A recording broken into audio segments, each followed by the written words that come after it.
The Astral Plane, Its Scenery, Inhabitants and Phenomena, by C.W. Leadbeater. London, Theosophical Publishing Society, 7 Duke Street, Adelphi, W.C. Benares, Theosophical Publishing Society. Madras, The Theosophist Office, Adyar, 1895.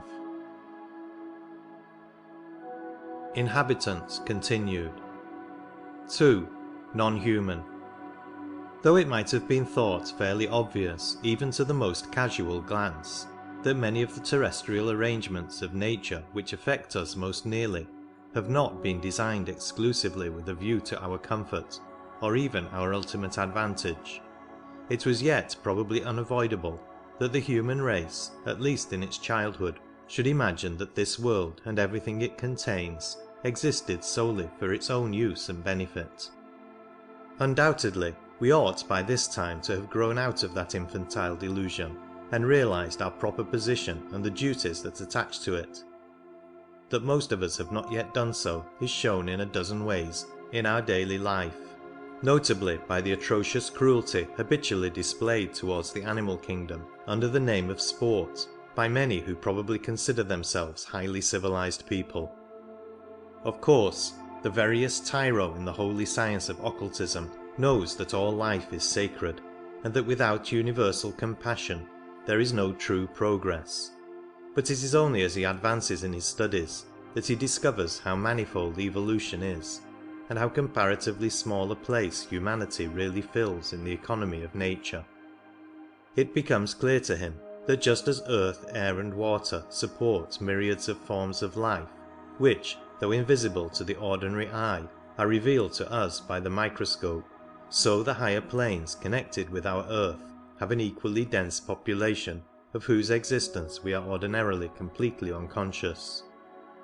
As his knowledge increases, he becomes more and more certain that in one way or another the utmost use is being made of every possibility of evolution, and that wherever it seems to us that in nature force or opportunity is being wasted or neglected, it is not the scheme of the universe that is in fault, but our ignorance of its method and intention.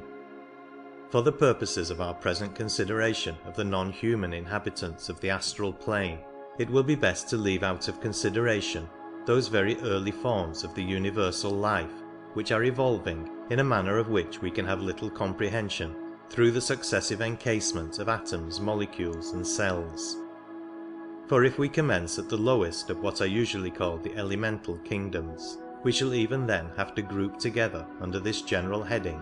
an enormous number of inhabitants of the astral plane upon whom it will be possible to touch only very slightly, as anything like a detailed account of them would swell this manual to the dimensions of an encyclopedia. The most convenient method of arranging the non-human entities will perhaps be in 4 classes, it being understood that in this case the class is not, as previously, a comparatively small subdivision, but usually a great kingdom of nature at least as large and varied as, say, the animal or vegetable kingdom. Some of these rank considerably below humanity, some are our equals, and others again rise far above us in goodness and power. Some belong to our scheme of evolution, that is to say, they either have been or will be men like ourselves. Others are evolving on entirely distinct lines of their own. Before proceeding to consider them, it is necessary, in order to avoid the charge of incompleteness, to mention that in this branch of the subject 2 reservations have been made.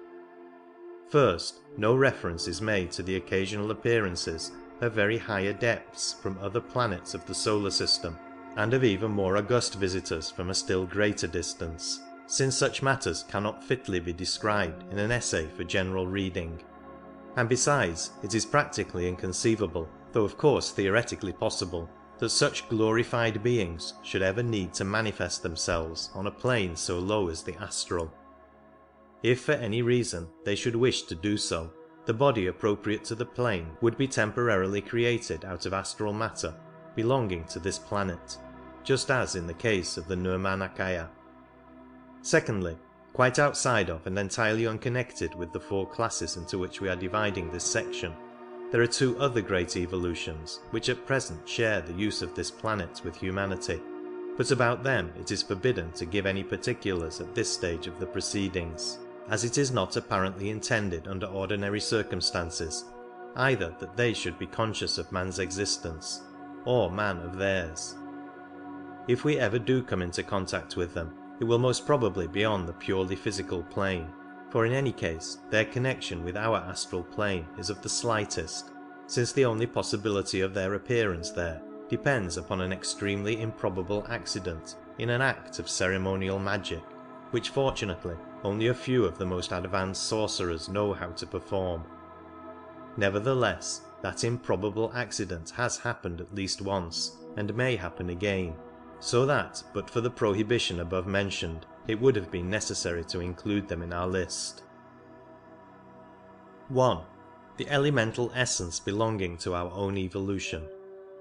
Just as the name elementary has been given indiscriminately by various writers to any or all of man's possible post-mortem conditions, so this word elemental has been used at various times to mean any or all non-human spirits, from the most godlike of the devas down through every variety of nature spirit to the formless essence which pervades the kingdoms lying beyond the mineral,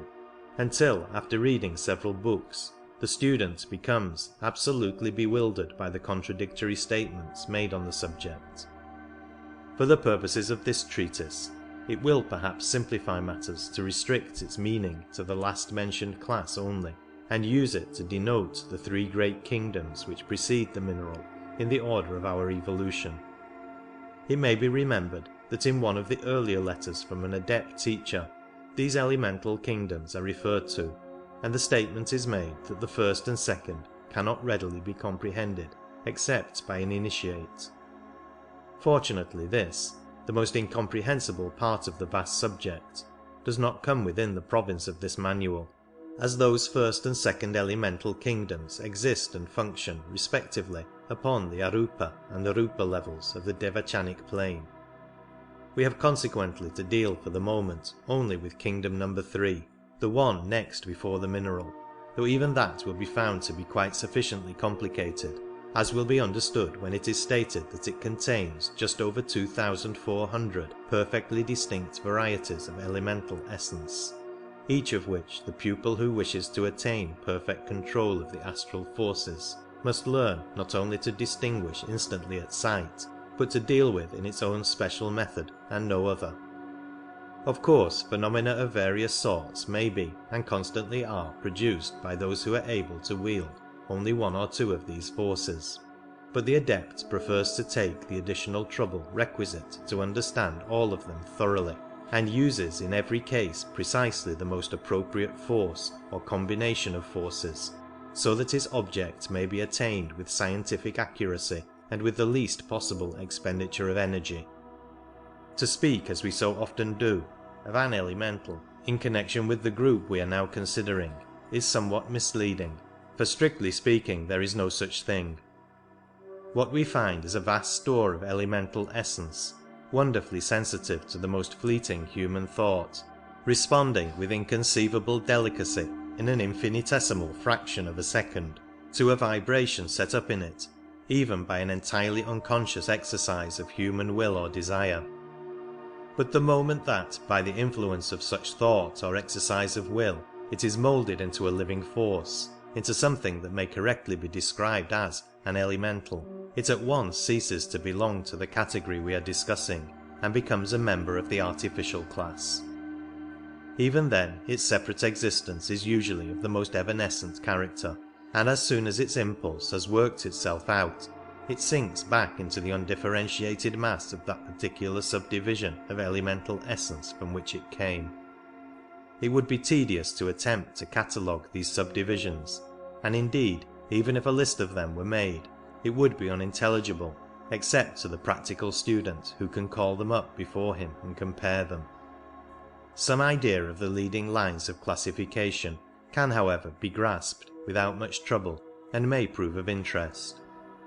First comes the broad division which has given the elementals their name, the classification according to the kind of matter which they inhabit. Here, as usual, the septenary character of our evolution shows itself, for there are 7 such chief groups, related respectively to the 7 states of physical matter, to earth, water, air and fire, or to translate from medieval symbolism to modern accuracy of expression, to the solid, liquid, gaseous and etheric conditions.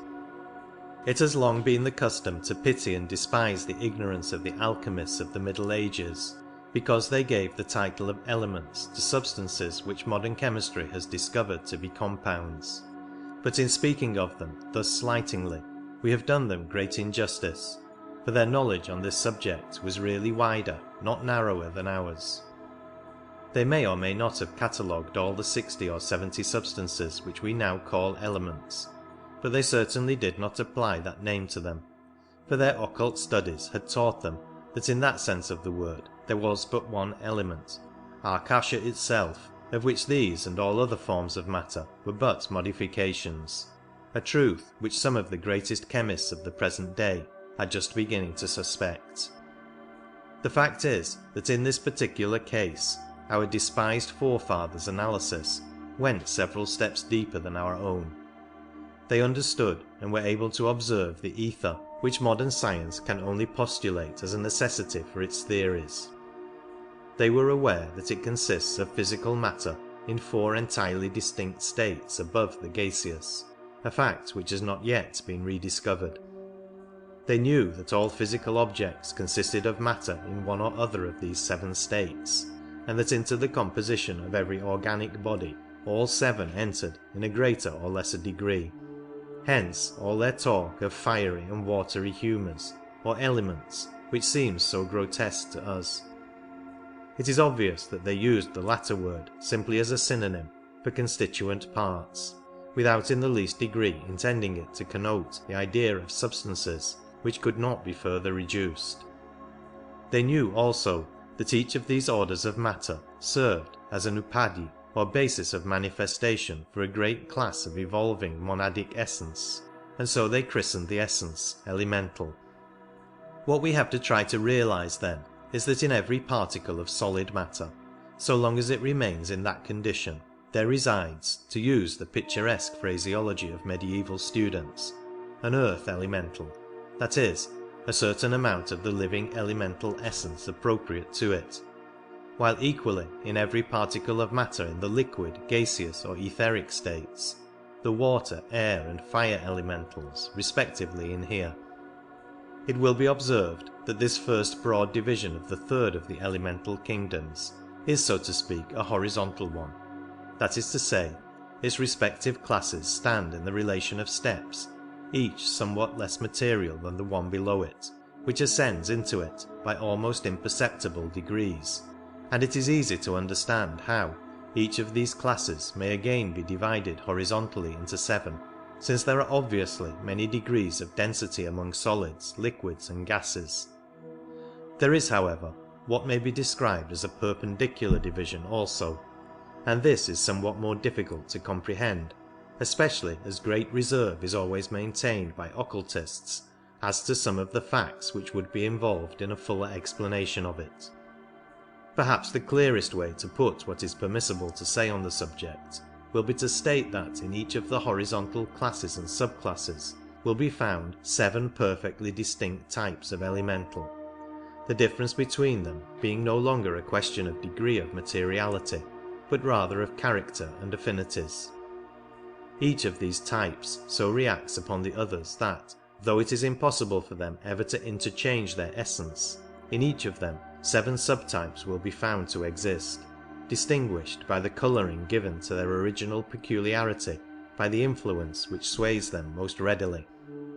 It will at once be seen that this perpendicular division and subdivision differs entirely in its character from the horizontal, in that it is far more permanent and fundamental.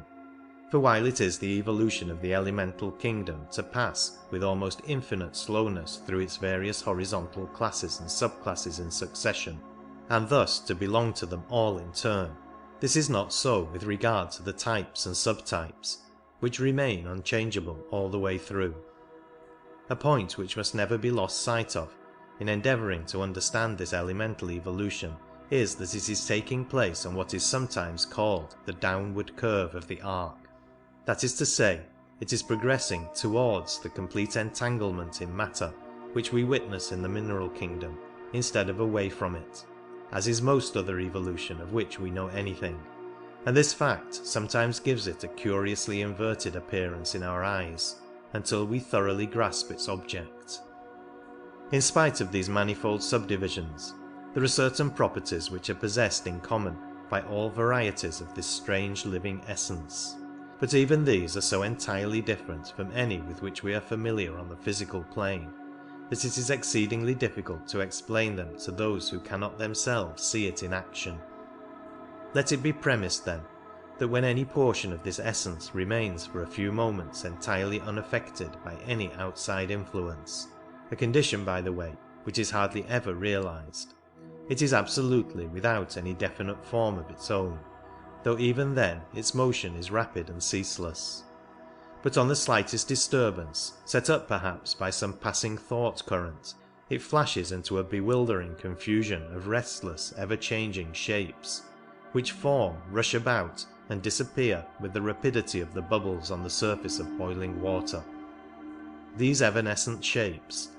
though generally those of living creatures of some sort, human or otherwise, no more express the existence of separate entities in the essence than do the equally changeful and multiform waves raised in a few moments on a previously smooth lake by a sudden squall. They seem to be mere reflections from the vast storehouse of the astral light, yet they have usually a certain appropriateness to the character of the thought stream which calls them into existence, though nearly always with some grotesque distortion, some terrifying or unpleasant aspect about them. A question naturally arises in the mind here as to what intelligence it is that is exerted in the selection of an appropriate shape or its distortion when selected. We are not dealing with the more powerful and longer-lived artificial elemental created by a strong definite thought, but simply with the results produced by the stream of half-conscious involuntary thoughts which the majority of mankind allow to flow idly through their brains, so that the intelligence is obviously not derived from the mind of the thinker, and we certainly cannot credit the elemental essence itself, which belongs to a kingdom further from individualization even than the mineral, with any sort of awakening of the manasic quality. Yet it does possess a marvellous adaptability, which often seems to come very near it, and it is no doubt this property that caused elementals to be described in one of our early books as the semi-intelligent creatures of the astral light. We shall find further evidence of this power when we come to consider the case of the artificial class. When we read of a good or evil elemental, it must always be either an artificial entity or one of the many varieties of nature spirits that is meant, for the elemental kingdoms proper do not admit of any such conceptions as good and evil, though there is undoubtedly a sort of bias or tendency permeating nearly all their subdivisions, which operates to render them rather hostile than friendly towards man, as every neophyte knows, for in most cases his very first impression of the astral plane is of the presence all around him of vast hosts of protean spectres, who advance upon him in threatening guise, but always retire or dissipate harmlessly if boldly faced. It is to this curious tendency that the distorted or unpleasant aspect above mentioned must be referred, and medieval writers tell us that man has only himself to thank for its existence. In the golden age before this, Kali Yuga men were on the whole less selfish and more spiritual, and then the elementals were friendly, though now they are no longer so because of man's indifference to, and want of sympathy with, other living beings. From the wonderful delicacy with which the essence responds to the faintest action of our minds or desires, it seems clear that this elemental kingdom as a whole is very much what the collective thought of humanity makes it. Anyone who will think for a moment how far from elevating the action of that collective thought is likely to be at the present time, will see little reason to wonder that we reap as we have sown, and that this essence, which has no power of perception, but only blindly receives and reflects what is projected upon it, should usually exhibit unfriendly characteristics. There can be no doubt that in later races or rounds, when mankind as a whole has evolved to a much higher level, the elemental kingdoms will be influenced by the changed thought which continually impinges upon them, and we shall find them no longer hostile but docile and helpful, as we are told that the animal kingdom will also be. Whatever may have happened in the past, it is evident that we may look forward to a very passable golden age in the future, if we can arrive at a time when the majority of men will be noble and unselfish, and the forces of nature will cooperate willingly with them. The fact that we are so readily able to influence the elemental kingdoms at once shows us that we have a responsibility towards them for the manner in which we use that influence.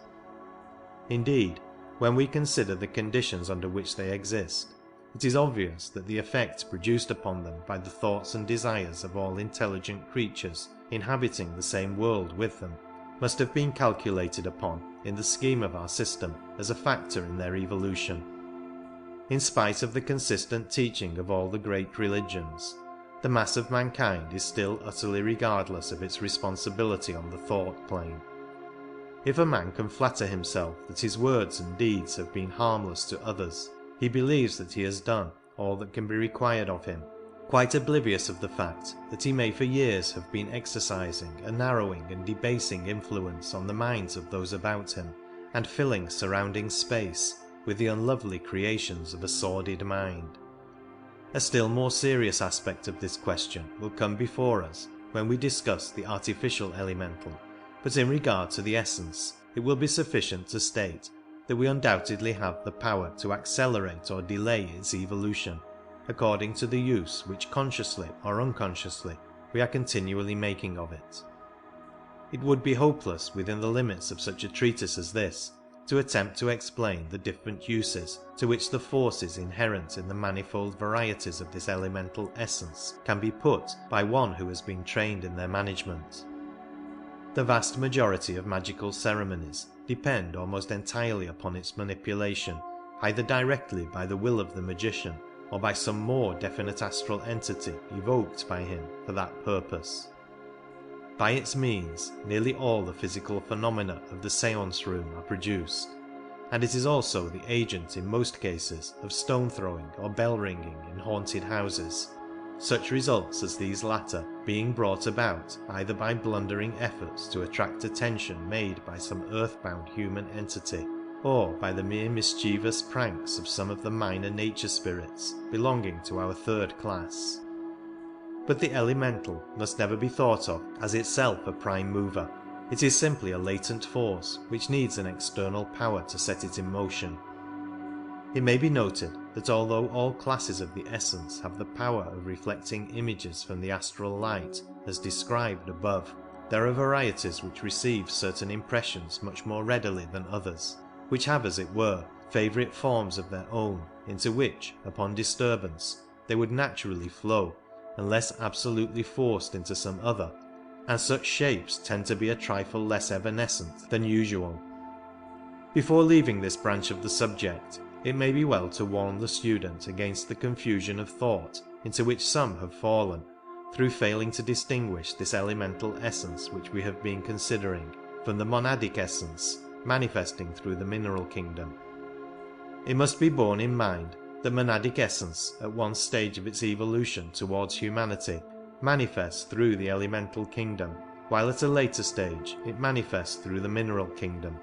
But the fact that two bodies of monadic essence at these different stages are in manifestation at the same moment, and that one of these manifestations, the earth elemental, occupies the same space as and inhabits the other, say a rock,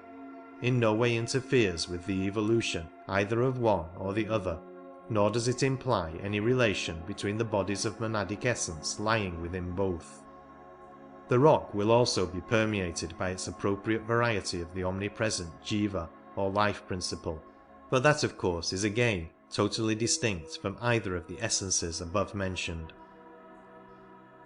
The Kama-rupas of animals. This is an extremely large class, yet it does not occupy a particularly important position on the astral plane, since its members usually stay there but a very short time. The vast majority of animals have not as yet acquired permanent individualization, and when one of them dies, the monadic essence which has been manifesting through it flows back again into the particular stratum whence it came, bearing with it such advancement or experience as has been attained during that life. It is not, however, able to do this quite immediately. The karmic aura of the animal forms itself into a karma rupa, just as in man's case, and the animal has a real existence on the astral plane, the length of which, though never great, varies according to the intelligence which it has developed. In most cases it does not seem to be more than dreamily conscious, but appears perfectly happy. The comparatively few domestic animals who have already attained individuality,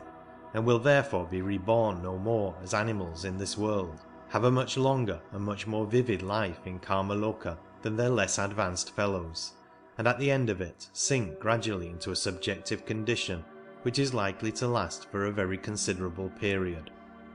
One interesting subdivision of this class consists of the Karma Rupas of those anthropoid apes mentioned in The Secret Doctrine, Volume 1, page 184, who are already individualized and will be ready to take human incarnation in the next round, or perhaps some of them even sooner. 3. Nature spirits of all kinds. So many and so varied are the subdivisions of this class that to do them anything like justice, one would need to devote a separate treatise to this subject alone. Some characteristics, however, they all have in common, and it will be sufficient here to try to give some idea of those. To begin with, we have to realize that we are here dealing with entities which differ radically from all that we have hitherto considered. Though we may rightly classify the elemental essence and the animal Karma Rupa as non-human, the monadic essence which manifests itself through them will nevertheless, in the fullness of time, evolve to the level of manifesting itself through some future humanity comparable to our own, and if we were able to look back through countless ages on our own evolution in previous manvantaras, we should find that which is now ourselves has passed on its upward path through similar stages. That, however, is not the case with the vast kingdom of nature spirits. They neither have been nor ever will be members of a humanity such as ours. Their line of evolution is entirely different, and their only connection with us consists in our temporary occupancy of the same planet. Of course, since we are neighbours for the time being, we owe neighbourly kindness to one another when we happen to meet, but our lines of development differ so widely that each can do but little for the other. Many writers have included these spirits among the elementals, and indeed they are the elementals, or perhaps, to speak more accurately, the animals of a higher evolution. Though much more highly developed than our elemental essence, they have yet certain characteristics in common with it. For example, they also are divided into 7 great classes, inhabiting respectively the same 7 states of matter already mentioned as permeated by the corresponding varieties of the essence. Thus, to take those which are most readily comprehensible to us, there are spirits of the earth, water, air and fire, or ether, definite intelligent astral entities residing and functioning in each of those media.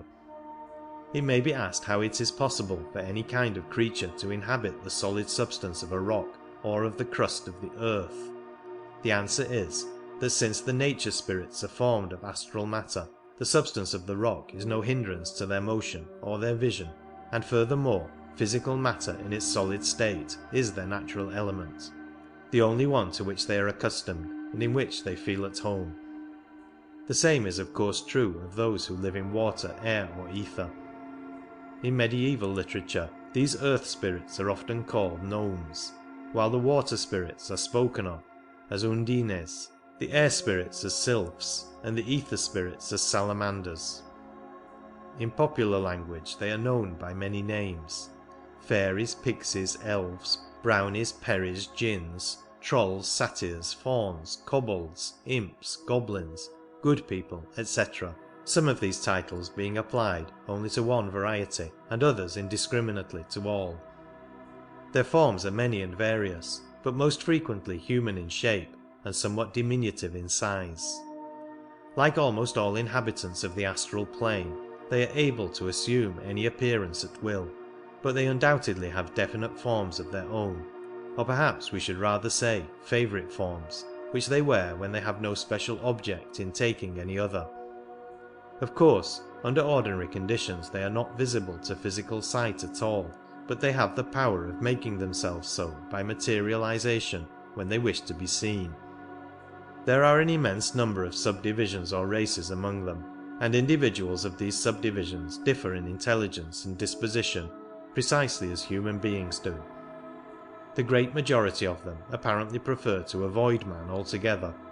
His habits and emanations are distasteful to them, and the constant rush of astral currents, set up by his restless, ill-regulated desires, disturbs and annoys them. On the other hand, instances are not wanting in which nature spirits have, as it were, made friends with human beings, and offered them such assistance as lay in their power, as in the well-known stories told of the Scotch brownies or of the fire-lighting fairies mentioned in spiritualistic literature. This helpful attitude, however, is comparatively rare, and in most cases, when they come in contact with man, they either show indifference or dislike, or else take an impish delight in deceiving him and playing childish tricks upon him. Many a story illustrative of this curious characteristic may be found among the village gossip of the peasantry in almost any lonely mountainous district, and anyone who has been in the habit of attending séances for physical phenomena will recollect instances of practical joking and silly, though usually good-natured horseplay, which always indicate the presence of some of the lower orders of the nature spirits. They are greatly assisted in their tricks by the wonderful power which they possess of casting a glamour over those who yield themselves to their influence, so that such victims for the time see and hear only what these fairies impress upon them, exactly as the mesmerized subject sees, hears, feels and believes whatever the magnetizer wishes. The nature spirits, however, have not the mesmerizer's power of dominating the human will, except in the case of quite unusually weak-minded people, or of those who allow themselves to fall in such a condition of helpless terror that their will is temporarily in abeyance. They cannot go beyond deception of the senses, but of that art they are undoubted masters, and cases are not wanting in which they have cast their glamour over a considerable number of people at once. It is by invoking their aid in the exercise of this peculiar power that some of the most wonderful feats of the Indian jugglers are performed, the entire audience being in fact hallucinated and made to imagine that they see and hear a whole series of events which have not really taken place at all. We might almost look upon the nature spirits as a kind of astral humanity, but for the fact that none of them, not even the highest, possess a permanent reincarnating individuality. Apparently, therefore, one point in which their line of evolution differs from ours is that a much greater proportion of intelligence is developed before permanent individualization takes place. But of the stages through which they have passed, and those through which they have yet to pass, we can know little. The life periods of the different subdivisions vary greatly, some being quite short, others much longer than our human lifetime. We stand so entirely outside such a life as theirs that it is impossible for us to understand much about its conditions, but it appears on the whole to be a simple, joyous, irresponsible kind of existence, much such as a party of happy children might lead among exceptionally favourable physical surroundings. Though tricky and mischievous, they are rarely malicious, unless provoked by some unwarrantable intrusion or annoyance. But as a body, they also partake to some extent of the universal feeling of distrust for man, and they generally seem inclined to resent somewhat the first appearance of a neophyte on the astral plane, so that he usually makes their acquaintance under some unpleasant or terrifying form. If, however, he declines to be frightened by any of their freaks, they soon accept him as a necessary evil, and take no further notice of him, while some among them may even, after a time, become friendly and manifest pleasure on meeting him. Some among the many subdivisions of this class are much less childlike and more dignified than those we have been describing, and it is from these sections that the entities who have sometimes been reverenced under the name of wood gods or local village gods have been drawn. Such entities would be quite sensible of the flattery involved in the reverence shown to them, would enjoy it, and would no doubt be quite ready to do any small service they could in return. The village god is also often an artificial entity, but that variety will be considered in its appropriate place. The adept knows how to make use of the services of the nature spirits when he requires them, but the ordinary magician can obtain their assistance only by processes either of invocation or evocation, that is, either by attracting their attention as a suppliant and making some kind of bargain with them, or by endeavouring to set in motion influences which would compel their obedience. Both methods are extremely undesirable, and the latter is also excessively dangerous, as the operator would arouse a determined hostility, which might prove fatal to him. Needless to say, no one studying occultism under a qualified master would ever be permitted to attempt anything of the kind at all. 4. The Devas.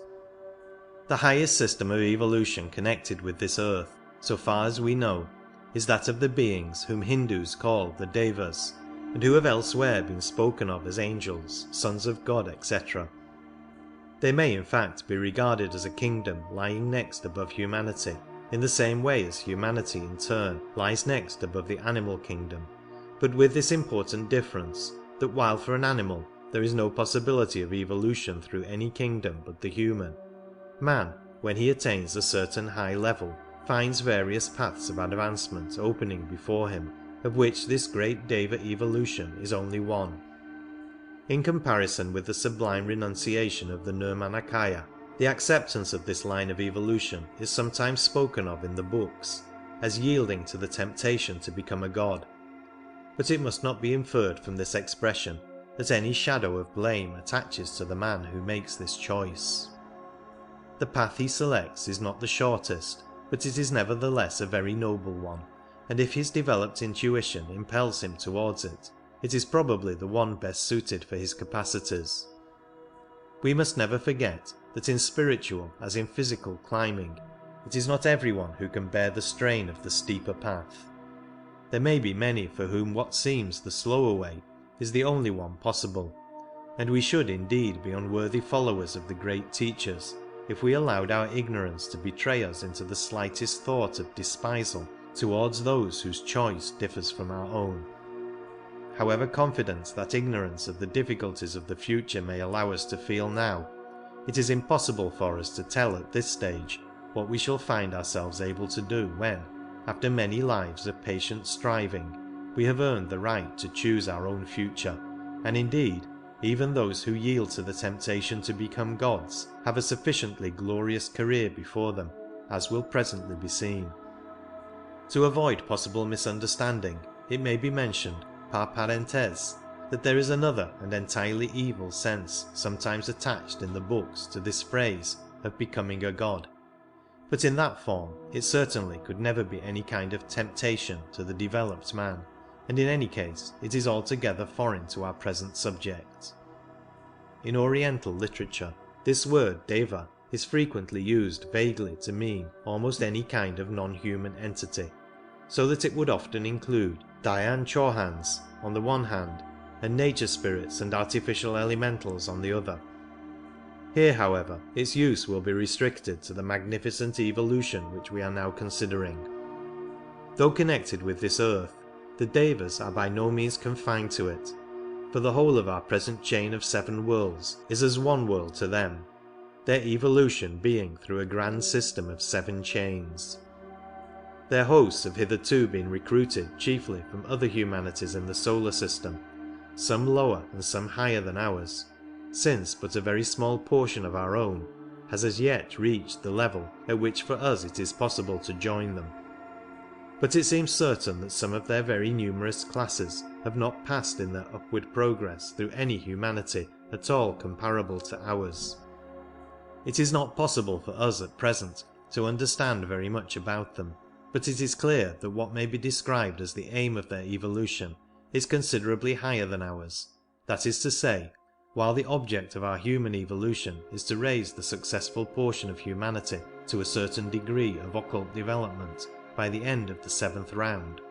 the object of the Deva evolution is to raise their foremost rank to a very much higher level in the corresponding period. For them, as for us, a steeper but shorter path to still more sublime heights lies open to earnest endeavour, but what those heights might be in their case we can only conjecture. It is of course only the lower fringe of this august body that need be mentioned in connection with our subject of the astral plane. Their 3 lower great divisions, beginning from the bottom, are generally called Kama Devas, Rupa Devas and Arupa Devas respectively. Just as our ordinary body here, the lowest body possible for us, is the physical, so the ordinary body of a Kama Deva is the astral, so that he stands in somewhat the same position as humanity will do when it reaches planet F, and he, living ordinarily in an astral body, would go out of it to higher spheres in a Maya Virupa, just as we might in an astral body, while to enter the Karana Sharira would be to him, when sufficiently developed, no greater effort than to form a Maya Virupa is to us.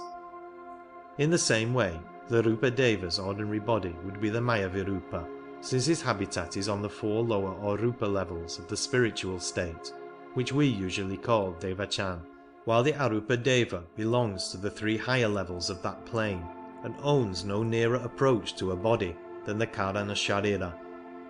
But for Rupa and Arupa Devas to manifest on the astral plane is an occurrence at least as rare as it is for astral entities to materialize on this physical plane, so we need do no more than mention them now. As regards the lowest division, the Kama Devas, it would be quite a mistake to think of all of them as immeasurably superior to ourselves, since some have entered their ranks from a humanity in some respects less advanced than our own. Of course, the general average among them is much higher than among us, for all that is actively or wilfully evil has long been weeded out from their ranks, but they differ widely in disposition, and a really noble, unselfish, spiritually minded man may well stand higher in the scale of evolution than some of them. Their attention can be attracted by certain magical evocations, but the only human will which can dominate theirs is that of a certain high class of adepts. As a rule, they seem scarcely conscious of us on our physical plane, but it does now and then happen that one of them becomes aware of some human difficulty which excites his pity, and he perhaps renders some assistance, just as any of us would try to help an animal that we saw in trouble. But it is well understood among them that any interference in human affairs at the present stage is likely to do far more harm than good. Above the Arupa Devas, there are 4 other great divisions, and again, above and beyond the Deva kingdom altogether, stand the great hosts of the Dhyan Chohans. But the consideration of such glorified beings would be out of place in an essay on the astral plane. Though we cannot claim them as belonging exactly to any of our classes, this is perhaps the best place in which to mention those wonderful and important beings, the 4 Deva Rajas. In this name, the word Deva must not, however, be taken in the sense in which we have been using it, for it is not over the Deva kingdom, but over the 4 elements of earth, water, air and fire, with their indwelling nature spirits and essences, that these 4 kings rule. What the evolution has been, through which they rose to their present height of power and wisdom, we cannot tell, save only that it has certainly not passed through anything corresponding to our own humanity. They are often spoken of as the regents of the earth, or angels of the 4 cardinal points, and the Hindu books call them the Chatur Maharajas, giving their names as Dhritarashtra, Virudhaka, Virupaksha and Vaishravana. In the same books, their hosts are called Gandharvas, Kumbhandas, Nagas and Yakshas respectively, the points of the compass appropriated to each being in corresponding order east, south, west and north, and their symbolical colours white, blue, red and gold. They are mentioned in the secret doctrine as winged globes and fiery wheels, and in the Christian Bible Ezekiel makes a very remarkable attempt at a description of them, in which very similar words are used. References to them are to be found in the symbology of every religion, and they have always been held in the highest reverence as the protectors of mankind. It is they who are the agents of man's karma during his life on earth, and they thus play an extremely important part in human destiny. The Lipika, the great karmic deities of the cosmos, weigh the deeds of each personality when the final separation of its principles takes place in Karmaloka, and give, as it were, the mould of an etheric double exactly suitable to its karma for the man's next birth. But it is the Devarajas who, having command of the elements of which that etheric double must be composed, arrange their proportions so as to fulfill accurately the intention of the Lipika. It is they also who constantly watch all through life to counterbalance the changes perpetually being introduced into man's condition by his own free will and that of those around him, so that no injustice may be done and karma may be accurately worked out, if not in one way then in another. A learned dissertation upon these marvellous beings will be found in The Secret Doctrine, Volume 1, pages 122 to 126. They are able to take human material forms at will, and several cases are recorded where they have done so. All the higher nature spirits and hosts of artificial elementals act as their agents in the stupendous work they carry out, yet all the threads are in their hands, and the whole responsibility rests upon them alone. It is not often that they manifest upon the astral plane, but when they do, they are certainly the most remarkable of its non-human inhabitants. A student of occultism will not need to be told that as there are 7 great classes both of nature spirits and elemental essence, there must really be 7 and not 4 Devarajas. But outside the circle of initiation little is known, and less may be said of the higher 3. End of Part 4.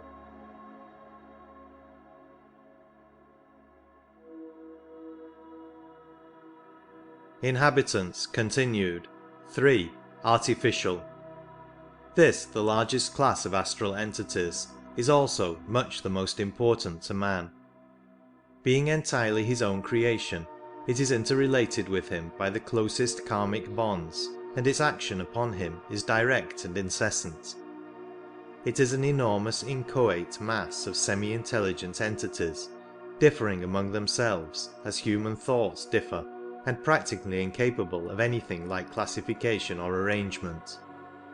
The only division which can usefully be made is that which distinguishes between the artificial elementals made by the majority of mankind unconsciously, and those made by magicians with definite intent, while we may relegate to a 3rd class the very small number of artificially arranged entities which are not elementals at all. 1. Elementals formed unconsciously. It has already been explained that the elemental essence which surrounds us on every side is in all its numberless varieties singularly susceptible to the influence of human thought. The action of the mere casual wandering thought upon it, causing it to burst into a cloud of rapidly moving evanescent forms, has already been described. We have now to note how it is affected when the human mind formulates a definite purposeful thought or wish. The effect produced is of the most striking nature. The thought seizes upon the plastic essence and moulds it instantly into a living being of appropriate form, a being which, when once thus created, is in no way under the control of its creator, but lives out a life of its own, the length of which is proportionate to the intensity of the thought or wish which called it into existence. It lasts, in fact, just as long as the thought force holds it together. Most people's thoughts are so fleeting and indecisive that the elementals created by them last only a few minutes or a few hours. But an oft-repeated thought or an earnest wish will form an elemental whose existence may extend to many days. Since the ordinary man's thoughts refer very largely to himself, the elementals they form remain hovering about him, and constantly tend to provoke a repetition of the idea they represent, instead of forming new elementals, would strengthen the old one and give it a fresh lease of life. A man, therefore, who frequently dwells upon one wish, often forms for himself an astral attendant, which, constantly fed by fresh thought, may haunt him for years, ever gaining more and more strength and influence over him, and it will easily be seen that if the desire be an evil one, the effect upon his moral nature may be of the most disastrous character. Still more pregnant of results for good or evil are man's thoughts about other people, for in that case they hover not about the thinker but about the object of the thought. A kindly thought about any person, or an earnest wish for his good will, form and project towards him a friendly artificial elemental. If the wish be a definite one, as for example that he may recover from some sickness, then the elemental will be a force ever hovering over him to promote his recovery, or to ward off any influence that might tend to hinder it, and in doing this it will display what appears like a very considerable amount of intelligence and adaptability, though really it is simply a force acting along the line of least resistance, pressing steadily in one direction all the time, and taking advantage of any channel that it can find, just as the water in a cistern would in a moment find the one open pipe among a dozen closed ones, and proceed to empty itself through that. If the wish be merely an indefinite one for his general good, the elemental essence in its wonderful plasticity will respond exactly to that less distinct idea also, and the creature formed will expend its force in the direction of whatever action for the man's advantage comes most readily to hand. Of course, in all cases the amount of such force it has to expend, and the length of time that it will live to expend it, depend entirely upon the strength of the original wish or thought which gave it birth.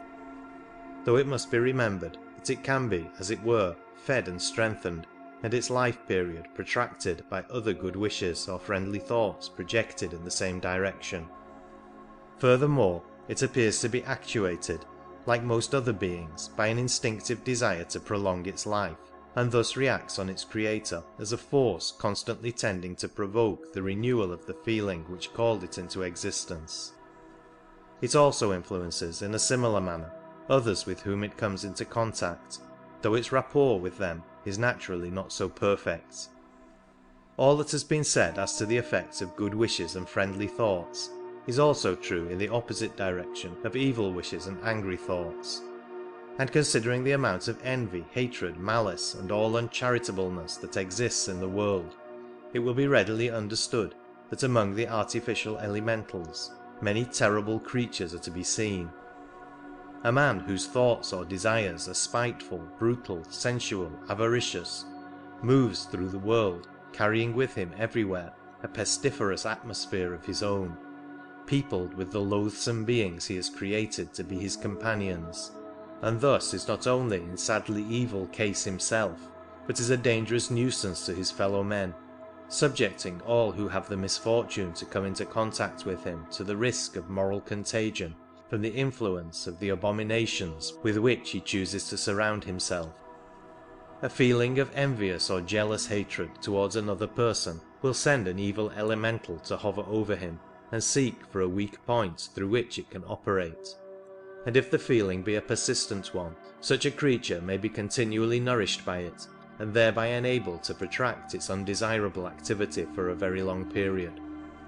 It can, however, produce no effect upon the person towards whom it is directed, unless he has himself some tendency which it can foster, some fulcrum for its lever, as it were.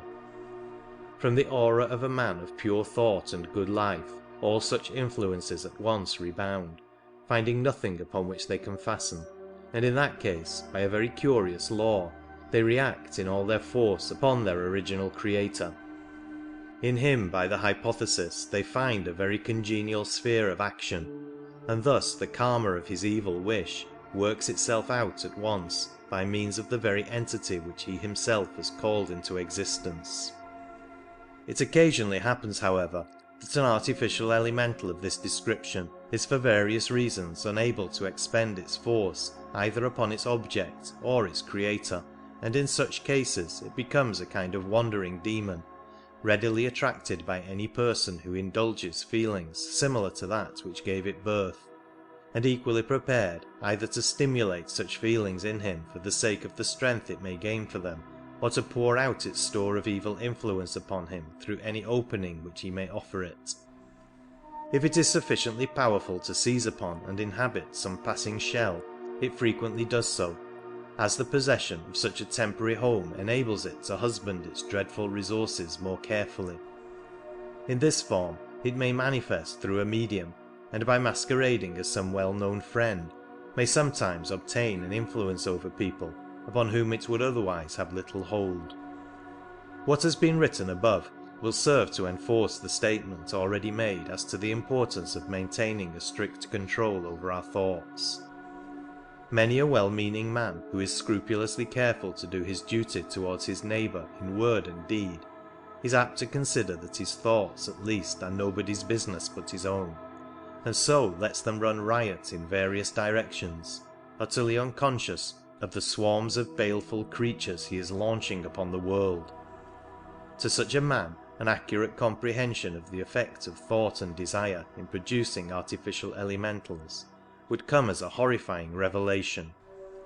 On the other hand, it would be the greatest consolation to many devoted and grateful souls who are oppressed with the feeling that they are unable to do anything in return for the kindness lavished upon them by their benefactors.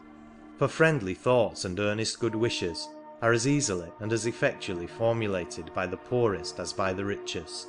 and it is within the power of almost any man, if he will take the trouble, to maintain what is practically a good angel always at the side of the brother or sister, the friend or the child whom he loves best, no matter in what part of the world he may be. Many a time a mother's loving thoughts and prayers have formed themselves into an angel guardian for the child, and except in the almost impossible case that the child had in him no instinctive response to a good influence, have undoubtedly given him assistance and protection.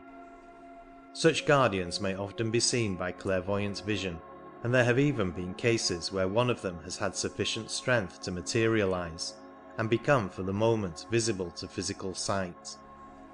A curious fact which deserves mention here is that even after the passage of the mother into the devachanic condition,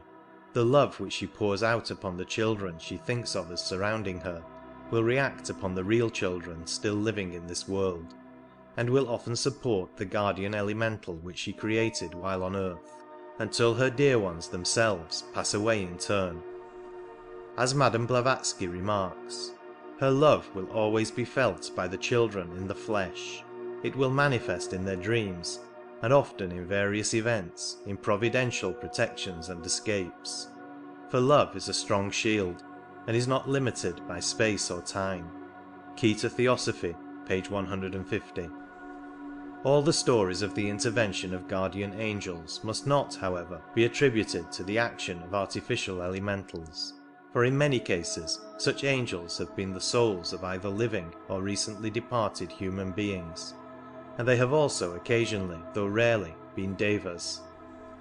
This power of an earnest desire, especially if frequently repeated, to create an active elemental which ever presses forcefully in the direction of its own fulfillment, is the scientific explanation of what devout but unphilosophical people describe as answers to prayer. There are occasions, though at present these are rare, when the karma of the person so praying is such as to permit of assistance being directly rendered to him by an adept or his pupil, and there is also the still rarer possibility of the intervention of a deva or some friendly nature spirit.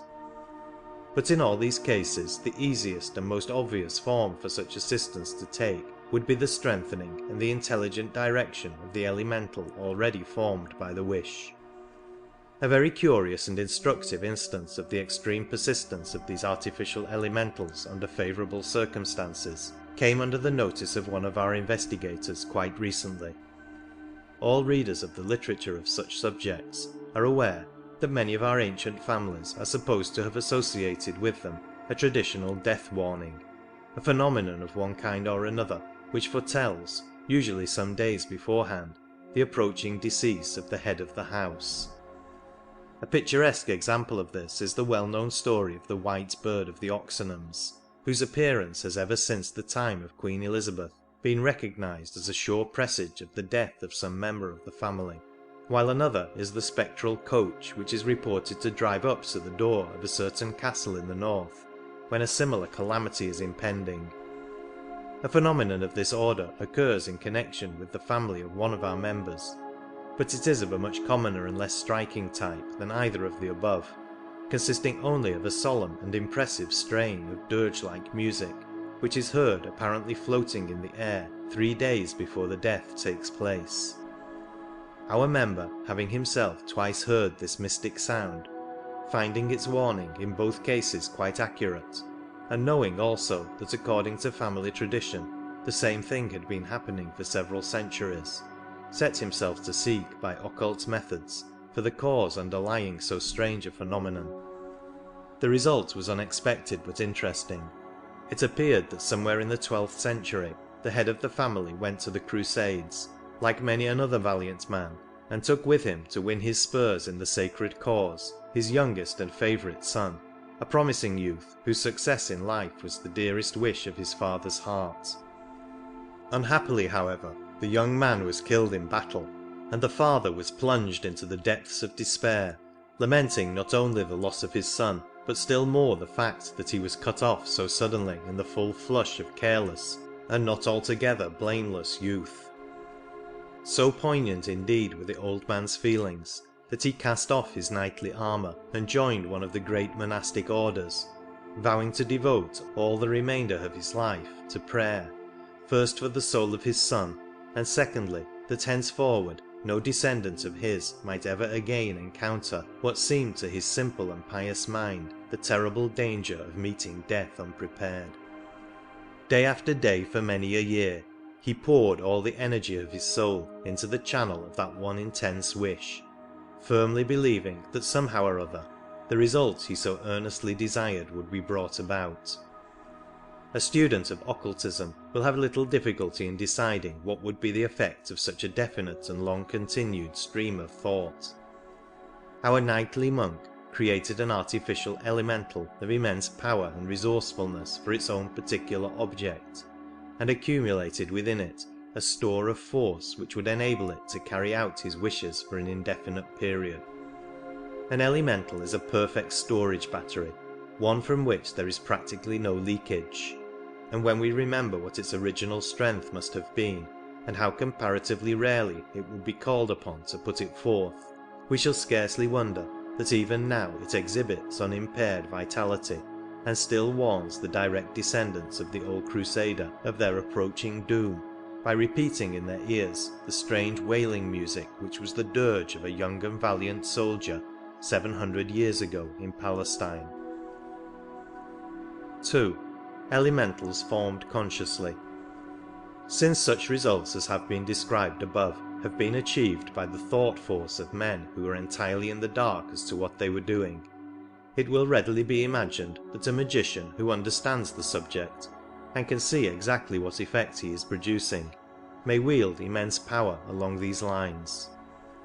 As a matter of fact, occultists of both the white and dark schools frequently use artificial elementals in their work, and few tasks are beyond the powers of such creatures when scientifically prepared and directed with knowledge and skill. For one who knows how to do so can maintain a connection with his elemental and guide it, no matter at what distance it may be working, so that it will practically act as though endowed with the full intelligence of its master. Very definite and very efficient guardian angels have sometimes been supplied in this way, though it is probably very rarely that Karina permits such a decided interference in a person's life as that would be. In such a case, however, as that of a pupil of the Adepts, who might have in the course of his work for them to run the risk of attack from forces with which his unaided strength would be entirely insufficient to cope, guardians of this description have been given and have fully provided their sleepless vigilance and their tremendous power. By some of the more advanced processes of black magic also, artificial elementals of great power may be called into existence, and much evil has been worked in various ways by such entities. But it is true of them as of the previous class, that if they are aimed at a person whom by reason of his purity of character they are unable to influence. They react with terrible force upon their creator, so that the medieval story of the magician being torn to pieces by the fiends he himself had raised is no mere fable, but may well have an awful foundation in fact.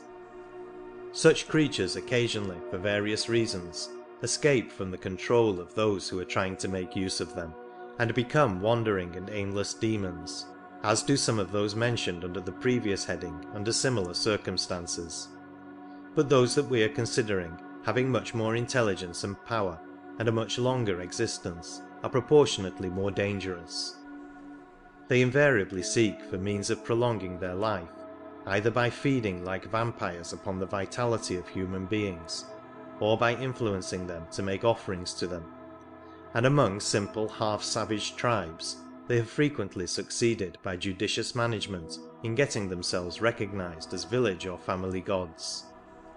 Any deity which demands sacrifices involving the shedding of blood may always be set down as belonging to the lowest and most loathsome class of this order.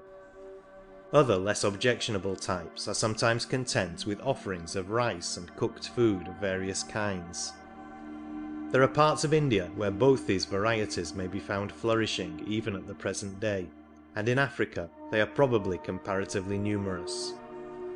By means of whatever nourishment they can obtain from the offerings, and still more by the vitality they draw from their devotees, they may continue to prolong their existence for many years or even centuries, retaining sufficient strength to perform occasional phenomena of a mild type in order to stimulate the faith and zeal of their followers, and invariably making themselves unpleasant in some way or other if the accustomed sacrifices are neglected. For example, it was asserted recently that in one Indian village the inhabitants had found that whenever for any reason the local deity did not get his or her regular meals,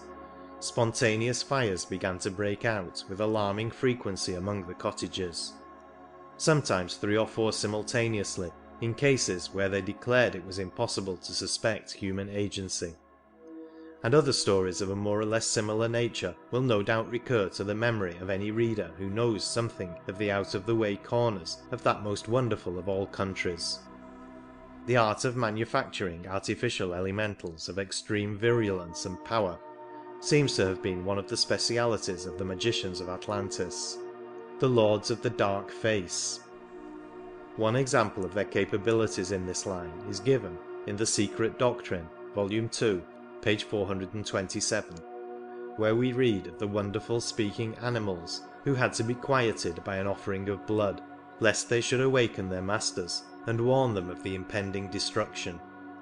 But apart from these strange beasts, they created other artificial entities of power and energy so tremendous that it is darkly hinted that some of them have kept themselves in existence even to this day, though it is more than 11,000 years since the cataclysm which overwhelmed their original masters. The terrible Indian goddess whose devotees were impelled to commit in her name the awful crimes of Thuggee, the ghastly Kali, worshipped even to this day with rites too abominable to be described, might well be a relic of a system which had to be swept away even at the cost of the submergence of a continent and the loss of 65 million human lives. 3. Human artificials. We have now to consider a class of entities which, though it contains but very few individuals, has acquired from its intimate connection with one of the great movements of modern times an importance entirely out of proportion to its numbers. It seems doubtful whether it should appear under the first or third of our main divisions, but though certainly human, it is so far removed from the course of ordinary evolution, so entirely the product of a will outside of its own, that it perhaps falls most naturally into place among the artificial beings. The easiest way of describing it will be to commence with its history, and to do that we must once more look back to the great Atlantean race. In thinking of the adepts and schools of occultism of that remarkable people, our minds instinctively revert to the evil practices of which we hear so much in connection with their latter days. But we must not forget that before that age of selfishness and degradation, the mighty civilization of Atlantis had brought forth much that was noble and worthy of admiration, and that among its leaders were some who now stand upon the loftiest pinnacles as yet attained by man. Among the lodges for occult study preliminary to initiation formed by the adepts of the good law was one in a certain part of America which was then tributary to one of the great Atlantean monarchs, the divine rulers of the Golden Gate. And though it has passed through many and strange vicissitudes, though it has had to move its headquarters from country to country, as each in turn was invaded by the jarring elements of a later civilization, that lodge still exists even at the present day, observing still the same old world ritual, even teaching as a sacred and hidden language the same Atlantean tongue which was used as its foundation so many thousands of years ago. It still remains what it was from the first, a lodge of occultists of pure and philanthropic aims, which can lead those students whom it finds worthy no inconsiderable distance on the road to knowledge, and confers such psychic powers as are in its gift only after the most searching tests as to the fitness of the candidate. Its teachers do not stand upon the adept level, yet hundreds have learned through it how to set their feet upon the path which has led them to adeptship in later lives, and though it is not in direct communication with the Brotherhood of the Himalayas, there are some among the latter who have themselves been connected with it in former incarnations, and therefore retain a more than ordinarily friendly interest in its proceedings. The chiefs of this lodge, though they have always kept themselves and their society strictly in the background, have nevertheless done what they could from time to time to assist the progress of truth in the world, and some half-century ago, in despair at the rampant materialism which seemed to be stifling all spirituality in Europe and America, they determined to make an attempt to combat it by somewhat novel methods. In point of fact, to offer opportunities by which any reasonable man could acquire absolute proof of that life apart from the physical body, which it was the tendency of science to deny. The phenomena exhibited were not in themselves absolutely new, since in some form or other we may hear of them all through history, but their definite organization, their production as it were to order, these were features distinctly new to the modern world. The movement they thus set on foot gradually grew into the vast fabric of modern spiritualism,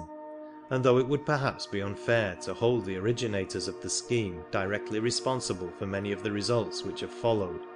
we must admit that they have achieved their purpose to the extent of converting vast numbers of people from a belief in nothing in particular to a firm faith in at any rate some kind of future life. This is undoubtedly a magnificent result, though, in the opinion of many of those whose power and knowledge enable them to take a wider view of such matters than we can, it has been attained at too great a cost, since it seems to them that on the whole the harm done outweighs the good. The method adopted was to take some ordinary person after death, arouse him thoroughly upon the astral plane, instruct him to a certain extent in the powers and possibilities belonging to it, and then put him in charge of a spiritualistic circle. He, in his turn, developed other departed personalities along the same line. They all acted upon those who sat at their seances, and developed them as mediums, and so spiritualism grew and flourished.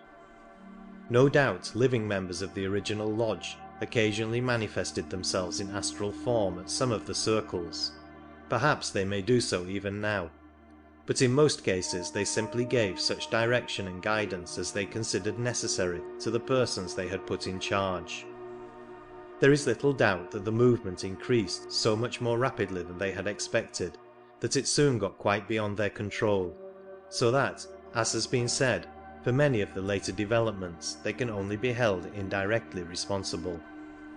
Of course, the intensification of the astral plane life in those persons who were thus put in charge of circles distinctly delayed their natural progress, and though the idea had been that anything lost in this way would be fully atoned for by the good karma gained by helping to lead others to the truth, it was soon found that it was impossible to make use of a spirit guide for any length of time without doing him serious and permanent injury. In some cases such guides were therefore withdrawn, and others substituted for them. In others it was considered for various reasons undesirable to make such a change, and then a very remarkable expedient was adopted, which gave rise to the curious class of creatures we have called human artificials. The higher principles of the original guide were allowed to pass on their long-delayed evolution into the devachanic condition, but the shade he left behind him was taken possession of, sustained, and operated upon so that it might appear to its admiring circle practically just as before. This seems at first to have been done by members of the lodge themselves, but apparently that arrangement was found irksome or unsuitable, or perhaps was considered a waste of force, and the same objection applied to the use for this purpose of an artificial elemental.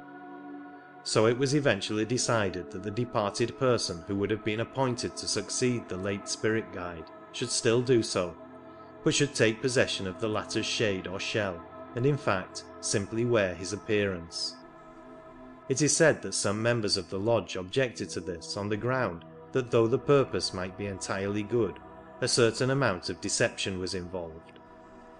But the general opinion seems to have been that as the shade really was the same, and contained something at any rate of the original lower Manas, there was nothing that could be called deception in the matter. This then was the genesis of the human artificial entity, and it is understood that in some cases more than one such change has been made without arousing suspicion, though on the other hand some investigators of spiritualism have remarked on the fact that after a considerable lapse of time certain differences suddenly became observable in the manner and disposition of a spirit.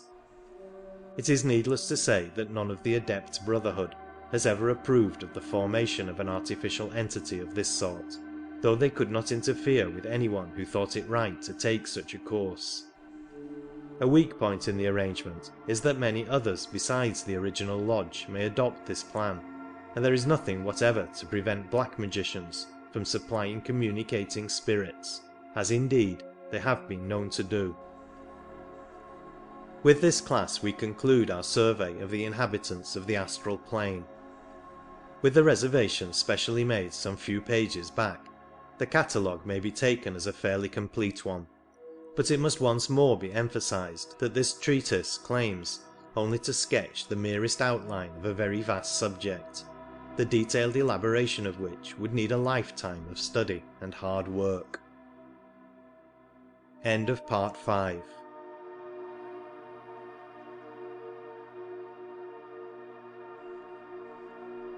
Phenomena.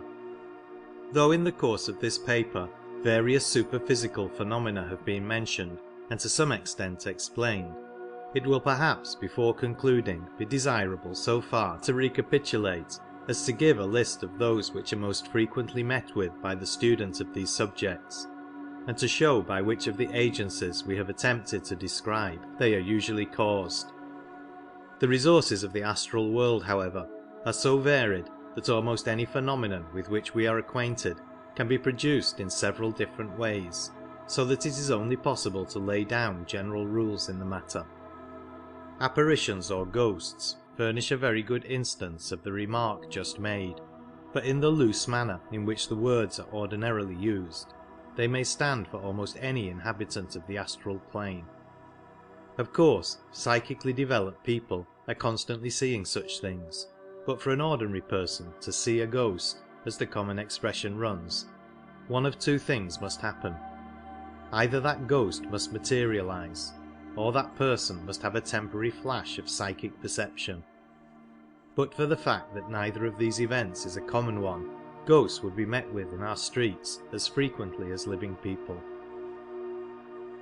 Churchyard ghosts. If the ghost is seen hovering about a grave, it is probably the etheric shell of a newly buried person, though it may be the astral body of a living man haunting in sleep the tomb of a friend. Or again, it may be a materialized thought form,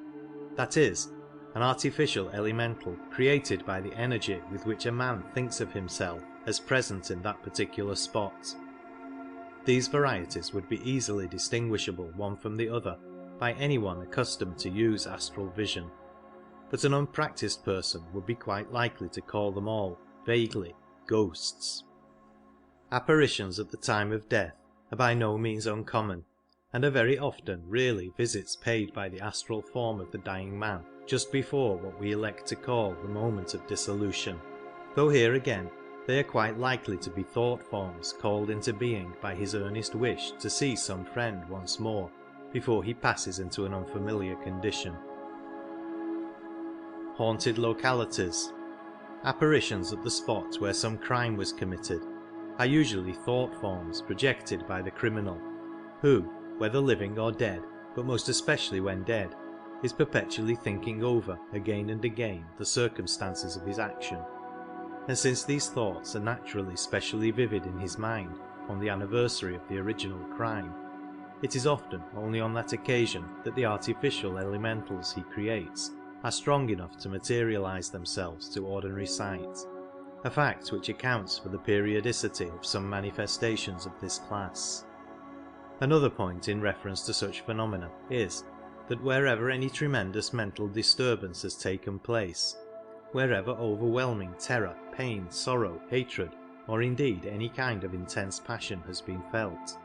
an impression of so very marked a character has been made upon the astral light that a person, with even the faintest glimmer of psychic faculty, cannot be but deeply impressed by it, and it would need but a slight temporary increase of sensibility to enable him to visualize the entire scene, to see the event in all its detail apparently taking place before his eyes, and in such a case he would of course report that the place was haunted and that he had seen a ghost. Indeed, people who are as yet unable to see psychically under any circumstances are frequently very unpleasantly impressed when visiting such places as we have mentioned. There are many, for example, who feel uncomfortable when passing the site of Tyburn Tree, or cannot stay in the Chamber of Horrors at Madame Tussaud's, though they may not be in the least aware that their discomfort is due to the dreadful impressions in the astral light, which surround places and objects redolent of horror and crime, and to the presence of the loathsome astral entities which always swarm about such centres. Family ghosts. The family ghost, whom we generally find in the stock stories of the supernatural as an appanage of the feudal castle, may be either a thought form or an unusually vivid impression in the astral light, or again he may really be an earthbound ancestor still haunting the scenes in which his thoughts and hopes centred during life. Bell ringing, stone throwing, etc. Another class of hauntings, which take the form of bell ringing, stone throwing, or the breaking of crockery, has already been referred to, and is almost invariably the work of elemental forces, either set blindly in motion by the clumsy efforts of an ignorant person trying to attract the attention of his surviving friends, or intentionally employed by some childishly mischievous nature spirit. The nature spirits are also responsible for whatever of truth there may be in all the strange fairy stories which are so common in certain parts of the country. Sometimes a temporary accession of clairvoyance, which is by no means uncommon among the inhabitants of lonely mountainous regions, enables some belated wayfarer to watch their joyous gambols. Sometimes strange tricks are played upon some terrified victim, and a glamour is cast over him, making him, for example, see houses and people where he knows none really exist. And this is frequently no mere momentary delusion, for a man will sometimes go through quite a long series of imaginary but most striking adventures, and then suddenly find that all his brilliant surroundings have vanished in a moment, leaving him standing in some lonely valley or on some windswept plain. On the other hand, it is by no means safe to accept as founded on fact all the popular legends on the subject, for the grossest superstition is often mingled with the theories of the peasantry about these beings, as was shown by a recent terrible murder case in Ireland. To the same entities must be attributed a large portion of what are called physical phenomena at spiritualistic séances. Indeed, many a séance has been given entirely by these mischievous creatures, and such a performance might easily include many very striking items, such as the answering of questions and delivery of pretended messages by raps or tilts, the exhibition of spirit lights, the apport of objects from a distance, the reading of thoughts which were in the mind of any person present, the precipitation of writings or drawings, and even materializations. In fact, the nature spirits alone, if any of them happen to be disposed to take the trouble, could give a séance equal to the most wonderful of which we read. For though there may be certain phenomena which they would not find it easy to reproduce, their marvellous power of glamour would enable them without difficulty to persuade the entire circle that these phenomena also had duly occurred, unless indeed there were present a trained observer who understood their arts and knew how to defeat them. As a general rule, whenever silly tricks or practical jokes are played at a séance, we may infer the presence either of low-class nature spirits or of human beings who are of a sufficiently degraded type to find pleasure in such idiotic performances during life. Communicating entities. As to the entities who may communicate at a séance, or may obsess and speak through an entranced medium, their name is simply legion. There is hardly a single class among all the varied inhabitants of the astral plane from whose ranks they may not be drawn, though after the explanations given it will be readily understood that the chances are very much against their coming from a high one. A manifesting spirit may be exactly what it professes to be, but on the whole the probabilities are that it is nothing of the kind, and for the ordinary sitter there is absolutely no means of distinguishing the true from the false, since the extent to which a being having all the resources of the astral plane at his command can delude a person on the physical plane is so great that no reliance can be placed even on what seems the most convincing proof. If something manifests which announces itself as a man's long-lost brother, he can have no certainty that its claim is a just one. If it tells him of some fact known only to that brother and to himself, he remains unconvinced, for he knows that it might easily have read the information from his own mind or from his surroundings in the astral light. Even if it goes still further and tells him something connected with his brother, of which he himself is unaware, but which he afterwards verifies, he still realizes that even this may have been read from the astral record, or that what he sees before him may be only the shade of his brother, and so possess his memory without in any way being himself. It is not for one moment denied that the important communications have sometimes been made at séances by entities who in such cases have been precisely what they said they were. All that is claimed is that it is quite impossible for the ordinary person who visits a séance ever to be certain that he is not being cruelly deceived in one or other of half a dozen different ways. There have been a few cases in which members of the Lodge of Occultists, referred to above as originating the spiritualistic movement, have themselves given, through a medium, a series of valuable teachings on deeply interesting subjects, but this has invariably been at strictly private family séances, not at public performances for which money has been paid. Astral resources.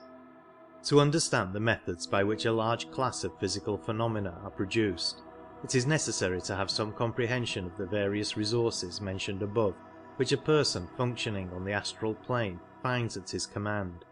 and this is a branch of the subject which it is by no means easy to make clear, especially as it is hedged about with certain obvious necessary restrictions.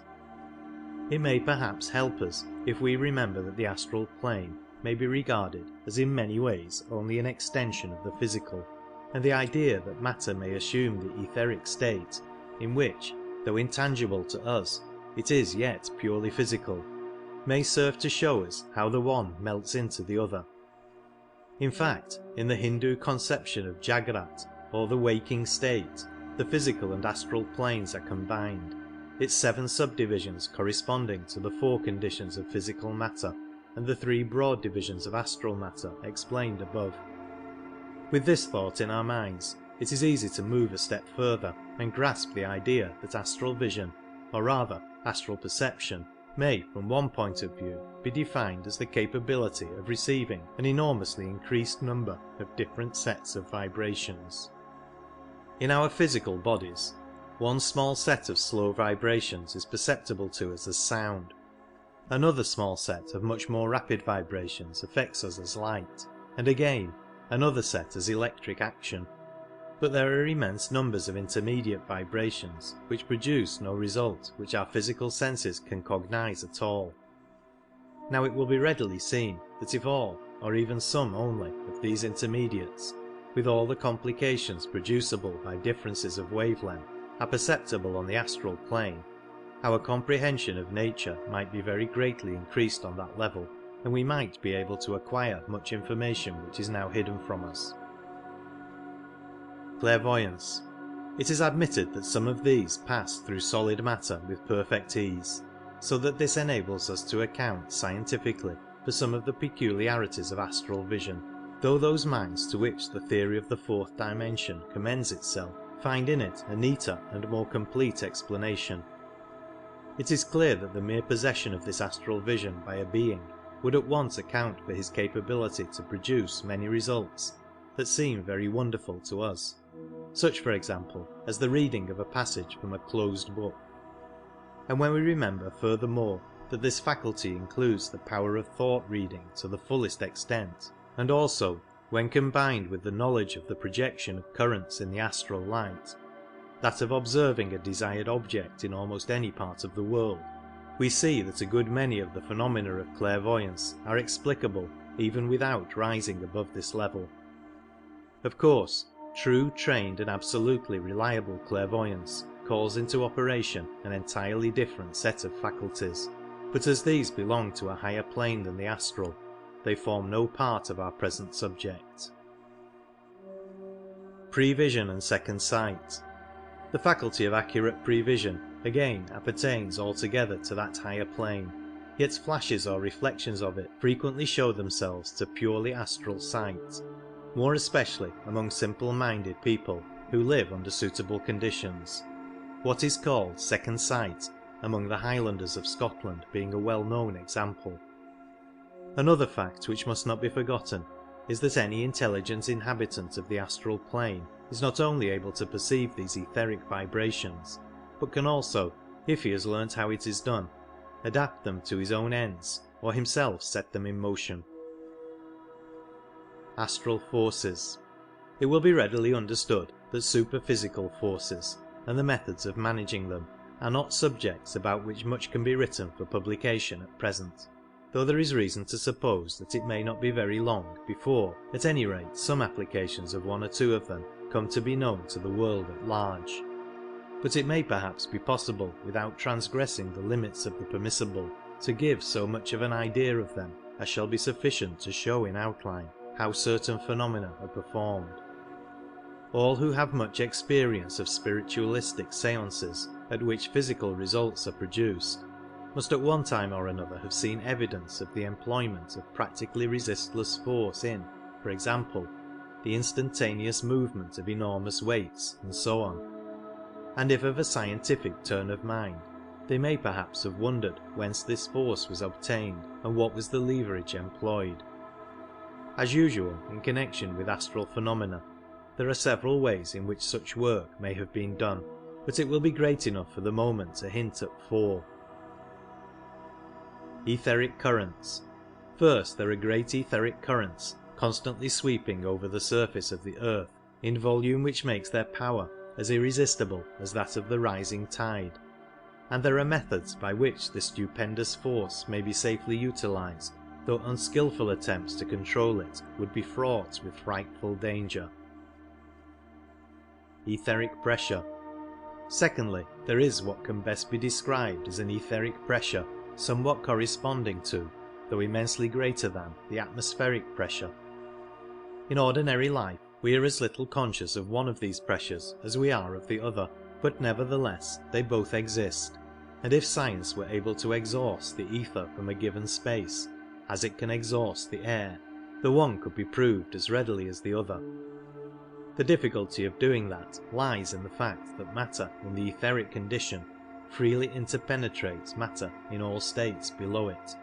so that there is as yet no means within the knowledge of our physicists by which any given body of ether can be isolated from the rest. Practical occultism, however, teaches how this can be done, and thus the tremendous force of etheric pressure can be brought into play. Latent energy. Thirdly, there is a vast store of potential energy which has become dormant in matter during the involution of the subtle into the gross, and by changing the condition of the matter, some of this may be liberated and utilized. Somewhat as latent energy in the form of heat may be liberated by a change in the condition of visible matter. Sympathetic vibration. Fourthly, many striking results, both great and small, may be produced by an extension of a principle which may be described as that of sympathetic vibration. Illustrations taken from the physical plane seem generally to misrepresent rather than elucidate astral phenomena, because they can never be more than partially applicable. But the recollection of two simple facts of ordinary life may help to make this important branch of our subject clearer, if we are careful not to push the analogy further than it will hold good.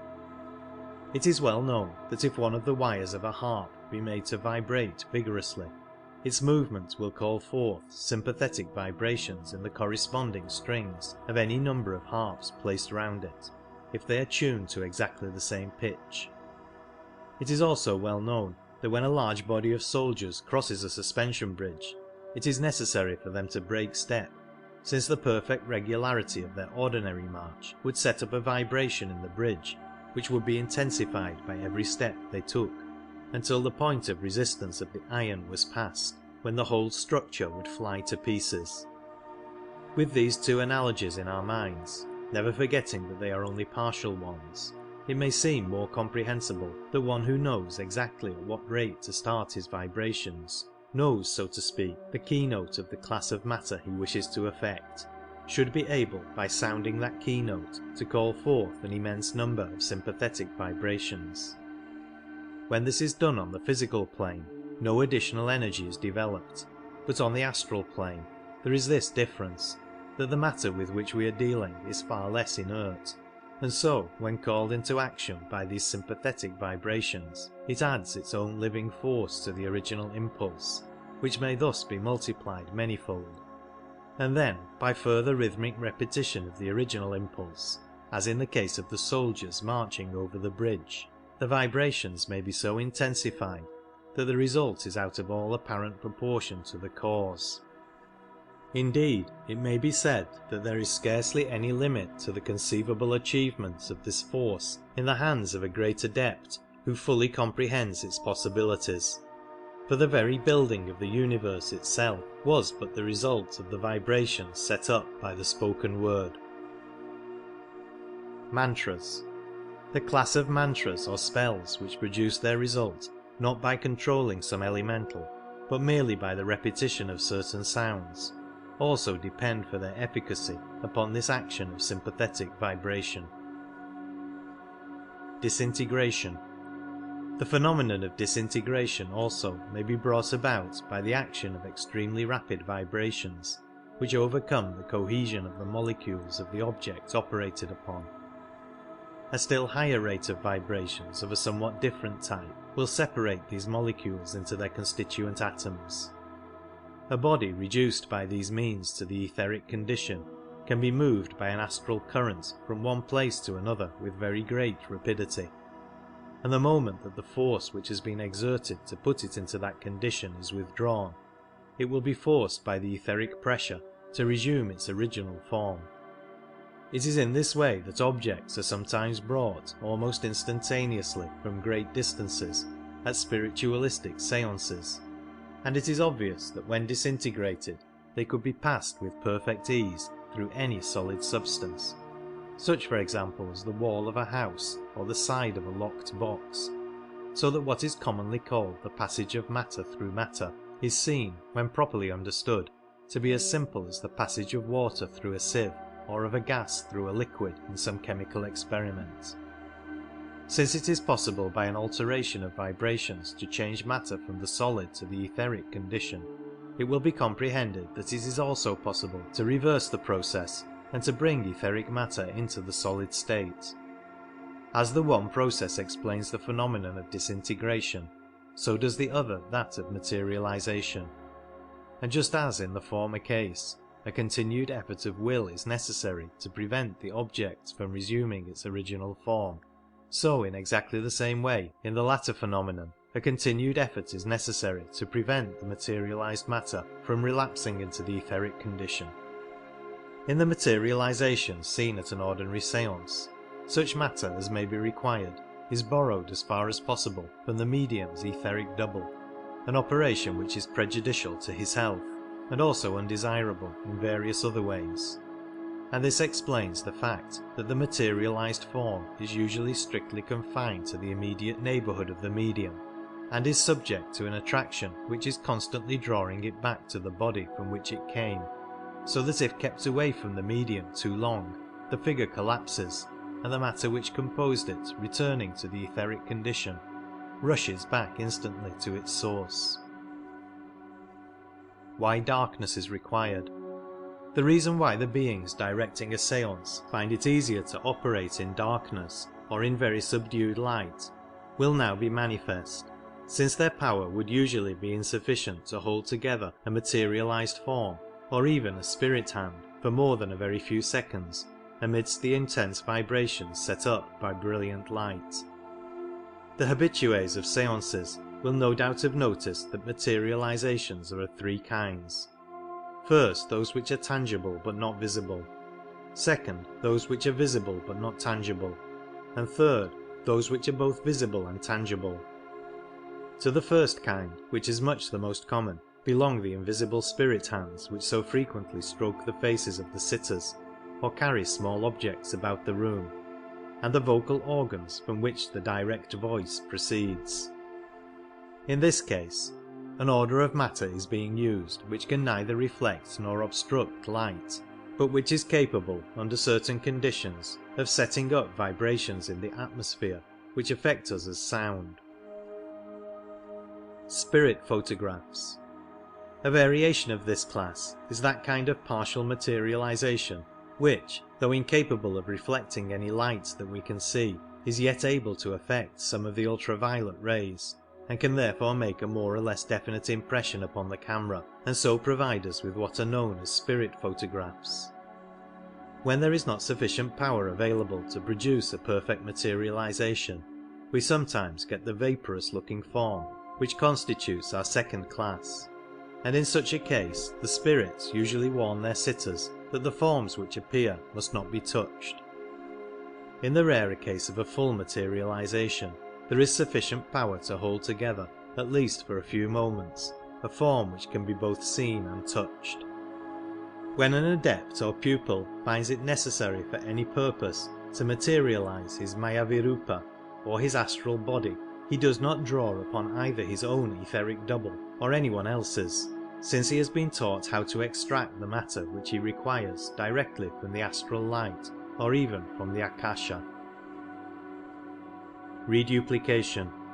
Another phenomenon closely connected with this part of the subject is that of reduplication, which is produced by simply forming in the astral light a perfect mental image of the object to be copied, and then gathering about that mould the necessary physical matter. Of course, for this purpose it is necessary that every particle, interior as well as exterior, of the object to be duplicated should be held accurately in view simultaneously, and consequently the phenomenon is one which requires considerable power of concentration to perform. Persons unable to reduce the matter required directly from the astral light have sometimes borrowed it from the material of the original article, which in this case would be correspondingly reduced in weight. Precipitation. We read a good deal in theosophical literature about the precipitation of letters or pictures. This result, like everything else, may be obtained in several ways. An adept wishing to communicate with someone might place a sheet of paper before him, form an image of the writing which he wished to appear upon it, and draw from the astral light the matter wherewith to objectify that image. Or if he preferred to do so, it would be equally easy for him to produce the same result upon a sheet of paper lying before his correspondent, whatever might be the distance between them. A third method, which, since it saves time, is much more frequently adopted, is to impress the whole substance of the letter on the mind of some pupil, and leave him to do the mechanical work of precipitation. That pupil would then take his sheet of paper, and imagining he saw the letter written thereon in his master's hand, would proceed to objectify the writing as before described. If he found it difficult to perform simultaneously the two operations of drawing his material from the astral light and precipitating the writing on the paper, he might have either ordinary ink or a small quantity of coloured powder on the table beside him, which, being already physical matter, could be drawn upon more readily. It is of course obvious that the possession of this power would be a very dangerous weapon in the hands of an unscrupulous person, since it is just as easy to imitate one man's handwriting as another's, and it would be impossible to detect by any ordinary means a forgery committed in this manner. A pupil definitely connected with any master has always an infallible test by which he knows whether any message really emanates from that master or not, but for others the proof of its origin must always lie solely in the contents of the letter and the spirit breathing through it, as the handwriting, however cleverly imitated, is of absolutely no value as evidence. As to speed, a pupil new to the work of precipitation would probably be able to image only a few words at a time, and would, therefore, get on hardly more rapidly than if he wrote his letter in the ordinary way. But a more experienced individual who could visualize a whole page, or perhaps the entire letter at once, would get through his work with greater facility. It is in this manner that quite long letters are sometimes produced in a few seconds at a séance. When a picture has to be precipitated, the method is precisely the same, except that here it is absolutely necessary that the entire scene should be visualized at once, and if many colours are required, there is of course the additional complication of manufacturing them, keeping them separate, and reproducing accurately the exact tints of the scene to be represented. Evidently there is scope here for the exercise of the artistic faculty, and it must not be supposed that every inhabitant of the astral plane could by this method produce an equally good picture. A man who had been a great artist in life, and had therefore learnt how to see and what to look for, would certainly be very much more successful than the ordinary person if he attempted precipitation when on the astral plane after death. Slate writing. The slate writing, for the production of which under test conditions some of the greatest mediums have been so famous, is sometimes produced by precipitation, though more frequently the fragment of pencil enclosed between the slates is guided by a spirit hand, of which only just the tiny points sufficient to grasp it are materialized. Levitation, an occurrence which occasionally takes place at séances, and more frequently among Eastern yogis, is what is called levitation, that is, the floating of a human body in the air. No doubt when this takes place in the case of a medium, he is often simply upborne by spirit hands, but there is another and more scientific method of accomplishing this feat, which is always used in the East and occasionally here also. Occult science is acquainted with a means of neutralizing or even entirely reversing the attraction of gravity, and it is obvious that by the judicious use of this power all the phenomena of levitation may be easily produced. It was no doubt by a knowledge of this secret that some of the airships of ancient India and Atlantis were raised from the earth and made light enough to be readily moved and directed, and not improbably the same acquaintance with nature's finer forces greatly facilitated the labours of those who raised the enormous blocks of stone sometimes used in Cyclopean architecture, or the building of the pyramids and Stonehenge.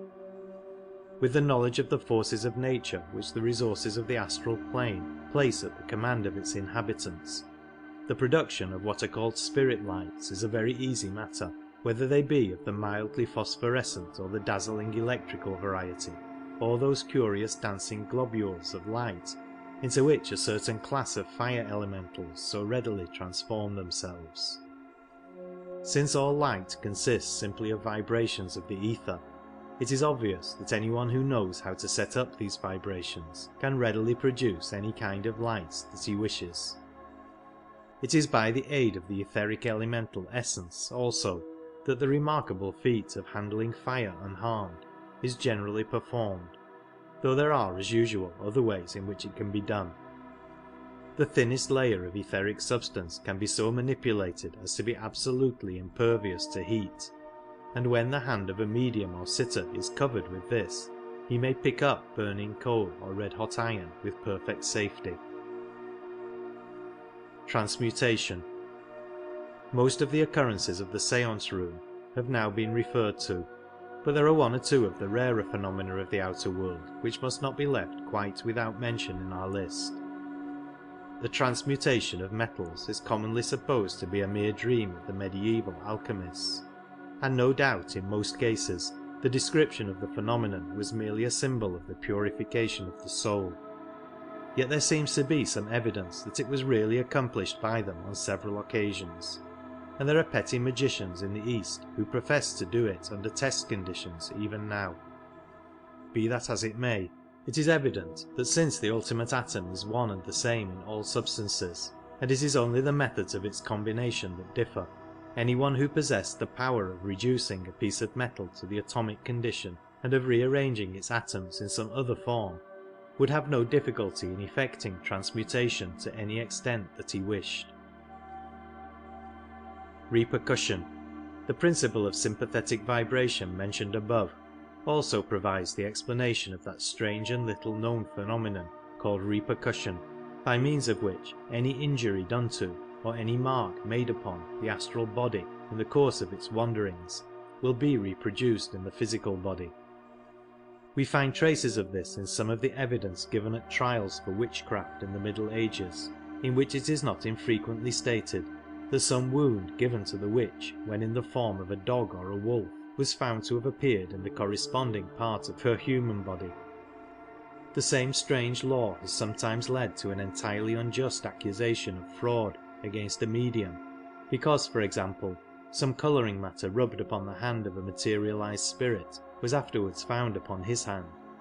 the explanation being that in that case, as so often happens, the spirit was simply the medium's astral body, or perhaps even his etheric double, forced by the guiding influences to take some form other than his own. In fact, the astral and physical bodies are so intimately connected that it is impossible to touch the keynote of one without immediately setting up exactly corresponding vibrations in the other. Conclusion.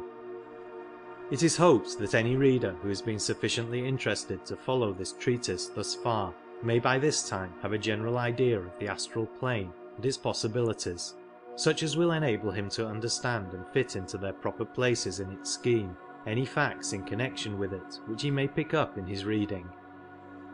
Though only the roughest sketch has been given of a very great subject, enough has perhaps been said to show the extreme importance of astral perception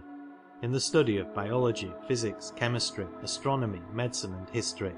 and the great impulse which might be given by its development to all these sciences.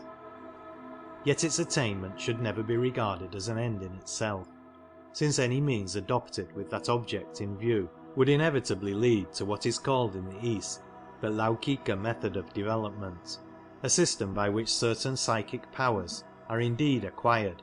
but only for the present personality, and since their acquisition is surrounded by no safeguards, the student is extremely likely to misuse them.